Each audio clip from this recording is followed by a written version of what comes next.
অড়লের ডাল রান্না করব। অড়লের ডাল রান্না করার জন্য অড়লের ডাল প্রথমে রান্না করার জন্য প্রেসার কুকারে আমি সিটি দিয়ে নিয়েছি।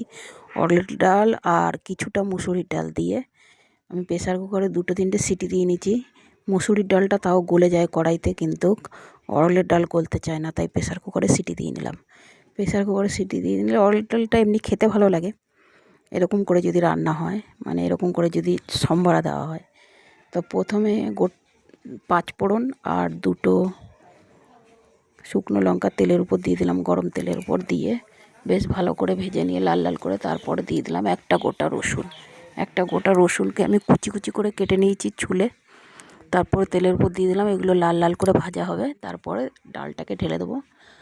আর এর উপরেই দিয়ে দেবো আমি হলুদ আর একটা বড় টমেটোটাকে কেটে রেখেছি, ধুয়ে ভালো করে কেটে রেখেছি ছোটো করে দিয়ে টমেটোটাকেও দিয়ে দেবো। হলুদ দিয়ে দেবো এতে।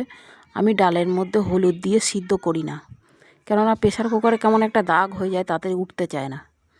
তাই আমি সম্বরা দেওয়ার সময় এরকম টাইমে হলুদটা দিয়ে দিই তেলের উপরে, কাঁচা গন্ধটাও চলে যায়। আর দিয়ে দিলাম একটা গোটা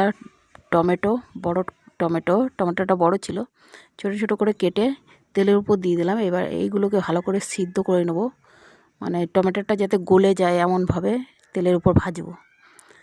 একটু নুন দিয়ে দিলাম, ডালে নুন দেওয়া আছে তবু এতে দিয়ে দিলাম, কেননা নুন দিলে তাড়াতাড়ি টমেটোটা নরম হয়। একটু ঢাকা দিয়ে দেবো। ঢাকা দেওয়ার পরে কিছুক্ষণ পরে খুলে নিয়ে দেখে নিলাম আমি, হ্যাঁ টমেটোগুলো গলে গেছে। এবার খুন্তিতে করে চেপে একটু গলিয়ে দিলাম আরও একটু। তারপরে এবার ঢেলে দেবো ডালটা প্রেসার কুকারেই আছে, প্রেসার কুকার সমেত, মানে প্রেসার কুকারটা ধরেই ঢেলে দিলাম। এবার খানিকক্ষণ এটাকে ফুটিয়ে নেব, খানিকক্ষণ হতে দেবো এটাকে। 5 মিনিটের মতন ফুটলেই হয়ে যাবে, কেননা সিদ্ধ করা আছে।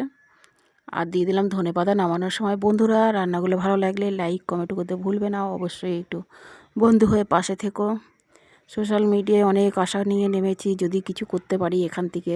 ঘরে তো হাউস ওয়াইফ হয়ে বসে থাকি, একটা টাকার জন্য